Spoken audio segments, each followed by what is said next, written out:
the Knicks did not give Emmanuel Quickly his extension.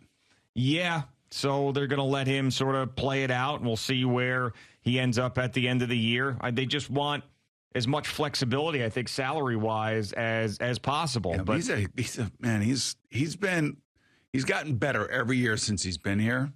Plays defense. He's a streaky shooter, of course. Maybe he'll be better this year, a little bit more consistent shooting. But, man, I actually like him as a player. Yeah, I think most Knicks fans do. But, there's just to a certain point, how much are you going to give somebody like that affects your salary cap and your flexibility? It's sort of it's not the same thing with Daniel Jones, but it's similar. Like, you like the player and you'd like to keep him, but at what price? And you don't want to box yourself in.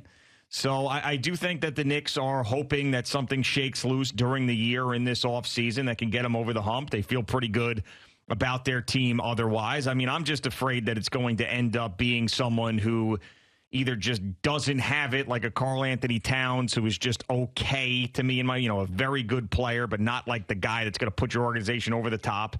Or you trade your entire organization for Joel Embiid and he comes here and his knee blows up. Those are the two things I'm afraid of now. But then it's like, if you don't trade for those guys, what are you waiting for? Because if you're just going to be in that NBA purgatory where you're the 5, 6, 7 seed, maybe a 4 seed, and then you don't end up with a high draft choice at all, and you're hoping that maybe you land on someone special late in the first round or the second round, like a Nikola Jokic. It's like, well, what the hell do you do? You know what I do like about the team, and I said this a couple days ago when we were talking about it, is the level of patience that they have shown.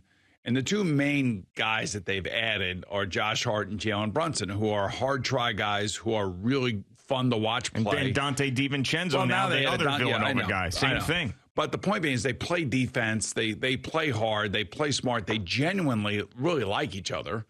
And it's fun to watch. It's a fun brand of basketball to watch. But the reality is, they as good as they match up against Boston, we know Boston's assuming none of this, injury stuff happens, they're going to be the ones that are going to be in the finals. At least the conference finals. Dante DiVincenzo is really the big difference in this team. We thought that they might finally move on from Julius Randle in the offseason. They did not. So this is just, you're going to get basically the same group. And I think we'll all love DiVincenzo, too. We're all going to love that guy because he's going to be very similar to what we saw from Josh Hart. Winning player, tough defense, hit a big shot. He's just, Jalen Brunson's going to love him. Obviously, they played together. I think he's going to be a huge fan favorite this year, and he's going to help them be better, but he's not like acquiring a top 10 guy in the league. So if I said to you, the Knicks are going to win 47 games, do you think? I think I'd be satisfied with that, but I think they can win 50. All right, who do you think needs to be the guy that takes the next step towards becoming an NBA superstar or just an NBA star? I'd like to see Mitchell Robinson be healthy and take a step forward. I think that'd be a huge thing for them. And RJ Barrett, obviously, but I think those guys are who they are at this point. But you want to tell me, what would change, and this is something we had a conversation for the last, I don't know how many years about this, but what would change the trajectory of that team with the roster they have now is that RJ Barrett turns into a superstar and not just a good player.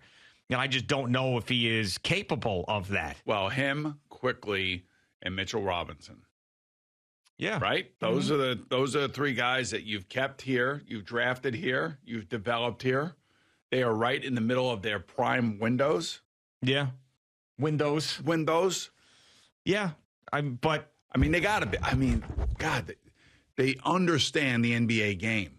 They've gotten better every year since they've been here. I think that's a credit to Tom Thibodeau that they have. I think they're well coached. But, RJ Barrett is just he is who he is at this point. And, there's been examples of guys in the league who have been very good and then find that next level and end up being a player you didn't expect them to be. But I don't know. I've seen enough RJ Barrett to think that we've probably seen the best of him. Really? I don't believe that. I think there's more there to be given.